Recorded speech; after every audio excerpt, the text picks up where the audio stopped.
The used dirt bike market of the mid to late 1970s was a complex arena where value hinged not just on raw speed, but on reliability, parts availability, and rideability. In hindsight, what made a bike a good or bad buy wasn't solely the legend on the racetrack, but how well it held up to the inevitable test of time and tough use. Understanding these nuances from the 1980s perspective reveals why some models became cherished used buys, while others turned into costly headaches. Here is a retrospective look at what truly defined the best and worst used dirt bikes of that era.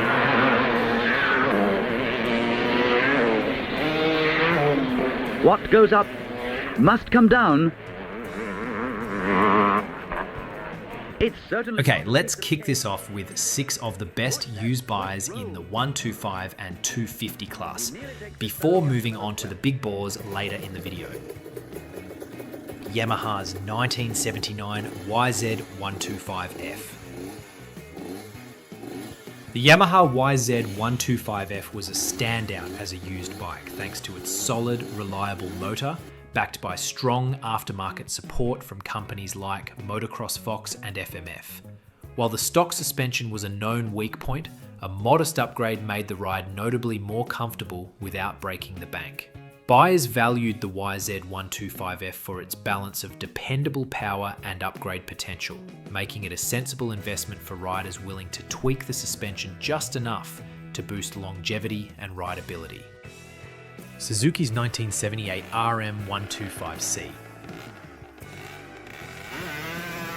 As a used bike, the RM125C got a unique nod for combining an incredibly strong motor with spot-on handling. Its suspension, although not cutting edge, was sufficiently serviceable for most riders with minor adjustments. What tipped the scale in its favour was its rarity among Hyper 125s that typically didn't age well, plus relatively few inherent problems. The need to check swing arm integrity hinted at a small risk, but overall, the RM125C offered great value for money in the increasingly competitive 125cc class. The 1979 Kawasaki KX250A5. The 79 KX was a great bike. Solid handling, a good motor, and generally reliable. Falling in price due to impending Unitrack models, the A5 became a prime used bike choice, mainly because of its famously durable engine and piston life. The downside was its inability to bore out cylinders, making medium-term engine rebuilding more expensive, a trade-off buyers weighed carefully. The chassis just required a set of decent shocks for optimal handling, to make it the best used dirt bike to buy in the 250 class. Suzuki's 1979 RM125N. The RM125N's position as a good used buy was anchored by its near-identical successor, the RM125T, keeping prices reasonable. Its widespread use meant parts and expertise were easy to find, crucial for used bike reliability. However, buyers had to be vigilant about frame cracks near key stress points, an unavoidable risk in performance machines of this era. This model was best for those who understood what to look for and had access to good repair resources. The 1978 Can-Am 250 MX4. Can-Am had a reputation for building their bikes strong and reliable, and as such they made pretty good used buys. They were not without teething trouble when new, but most of that should already be taken care of by the bike's first owner. So all you have to do is pay the money and reap the benefits. As an added bonus, Can-Am built their bikes to be able to use updated factory parts on these older bikes, thus extending their life cycle and reducing repair costs. The key limitation, however, was dealer proximity, and whether they were actually into dirt bikes or not at all. YZ400E and YZ400F, the late 70s models. Both Yamaha's 400cc machines were attractive used options due to strong, quick motors and a robust parts supply network. Their motors were strong and fast, and parts were readily available pretty much anywhere. Their monoshock setups, originally a weak spot, were made rideable through accessory shock modifications readily available at the time. The E model, being cheaper and not much less capable than the F, delivered exceptional bang for buck for riders seeking open-class bikes with performance and aftermarket backing without having to shell out the extra dollars. Now, let's turn our attention to the darker side of the story and explore the first batch of the worst used buys from the mid to late 70s. Towards the end of the video, I'll share my top picks for the absolute worst motocross bikes of that era, revealing not just what made them so problematic, but why they remained the most notorious used motocross machines to avoid. Number 1. The 1979 Suzuki RM400N. The 79 RM400N unfortunately didn't enjoy the same praise as its smaller siblings that year. While it was a powerful and significant motocross machine for its time, featuring a 417cc air-cooled single-cylinder two-stroke engine that produced around 43.5 horsepower and came with modern updates, including a new chassis, the reliability record of the bike left a lot to be desired. The main culprit was frame failures. The frame would crack under the rear of the motor, but there were also problems with blown trannies, cracked shift levers, brittle mudguards, and split rubber manifolds. The 1979 Maicos MC125.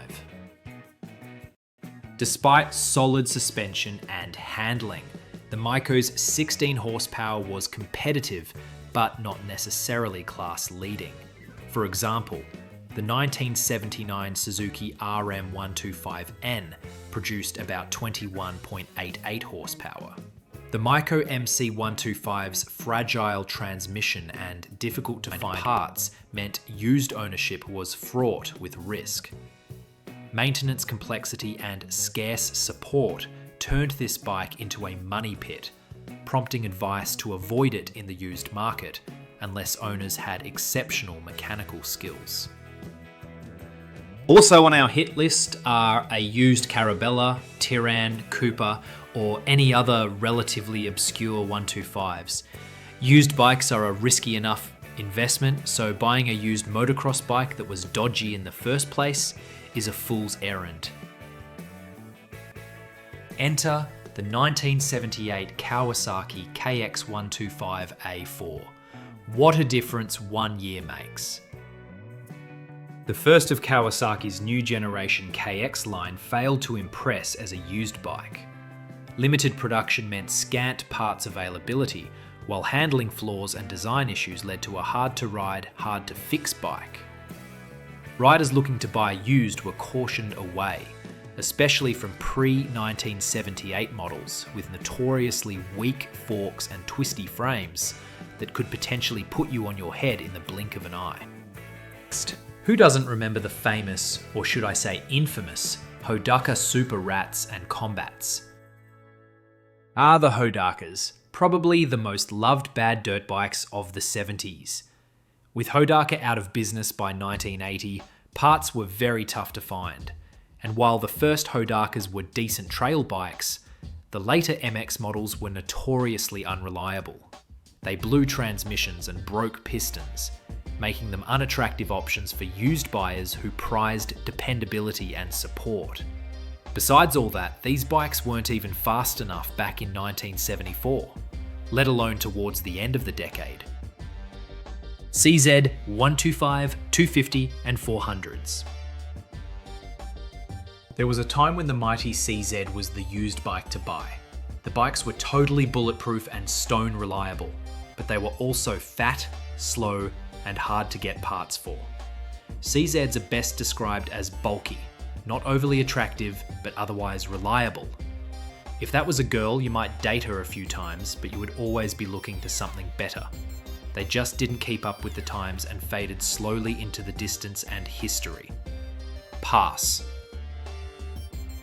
Moving on to part 2 of our best buys, the big bores. Maicos 1978 Magnum 400. If you had the extra bucks to spare, then the 1978 Maicos Magnum was the one open class bike for you. The 1978 model, being virtually identical to the 1979 model, was a much better buy purely because it could be had for hundreds of dollars cheaper. The 400 engine is a slightly better used option than the 440 or 250 Maicos donks. But, and it's a big but, be warned. Maicos require constant attention to the primary drive system, and these parts weren't cheap, provided you could actually find a dealer who stocked them, that is. However, racing a Maicos is the ultimate, and when it's running right, you will never question just how much it cost you to get it that way, because you're in dirt bike heaven. Believe it or not, a Can-Am actually made it onto our best bikes list. With conditions, that is. The paradoxical 370 MX4. At the time, it wasn't considered one of the best open-class mounts of 1978, but it stood the test of time better than its competitors, and some relatively minor improvements could easily transform the bike into something a whole lot better. The Can-Am had a strong frame and motor, and that normally means it could withstand the punishment of previous owners. The Marzocchi forks could be easily updated with any fork kit, and adding on a set of shocks made the rear end light years better than the stocker. Mechanicals to check were the usual, plus pay special attention to the clutch and engagement in third gear. Moving back to Europe, next up we have the 1979 Husqvarna CR390. Husqvarnas weren't exactly bargain bikes, even when bought used, and that makes them a bit of a tough pick on the second-hand market. The 390 Husqvarna though is the standout of the Swedish machines. The 1979 model brought a fresh frame, a new airbox, and an updated swing arm that finally cured many of the old headaches. The number one thing to watch on a used Husky is the bite of third gear. Those transmissions have always been the weak link. The smaller 250 and 125 Huskies don't stack up nearly as well as the brawnier 390. The 1978 390 CR, on the other hand, is a smart choice too. Next bike onto the podium, the 1977 Maicos 400AW. One of the standout used open class bikes has to be the 1977 400AW Maicos. This model carried almost the same chassis as the newer Magnum, and its 400 engine was regarded as the best of the German breed. You can even come across a few 1976 AW replicas, built with the very same geometry as the 77 machines. On a 1976 AW, the things to watch closely are the smaller clutch and the 3-row primary chain. With any Maicos, always inspect the left side of the motor, make sure the primary basket, the chain and the drive teeth are sound, and always pull the motor mount bolts. Finishing off, we've saved the very worst used bikes of the late 70s until last, right where they belong. First, the Elsinore. It was okay in its day, but that's pretty much where it stayed for years. The very first CR125s and CR250s were released in 1973, and with so few updates over the ensuing years, every Honda in the CR lineup before 1978 was still stuck with that 1973 technology. The CR250s never won over many races, mainly because of their quirky handling. To make matters worse, their transmissions had issues that age has done nothing to improve. Then, in 1979, Honda released the all-new CR125R, the first of its all-new generation motocross bikes. Long travel suspension, stunning blood red colour scheme, and much more. But it didn't exactly win hearts. With a tall 23-inch front wheel and strange frame geometry, the bike swapped violently when the ground got rough. The handling was downright awful, and the motor simply didn't deliver the punch it needed. In addition, modified CR125Rs usually handled even worse than the stock ones. Question: when is a Harley not really a Harley? When it's a 1978 Harley Davidson MX250. That's when. While it was a bold attempt by Harley Davidson to break into the booming motocross market, at its core, the 1978 Harley MX was really just the 1976 Suzuki Motocrosser, only put together with Italian workmanship. And if this bike was any reflection of Italian craft back then, it's a warning sign to steer clear. The Harley had a reputation for literally coming apart under its rider. Replacement parts are practically non-existent. That fact alone is more than enough reason to leave it behind.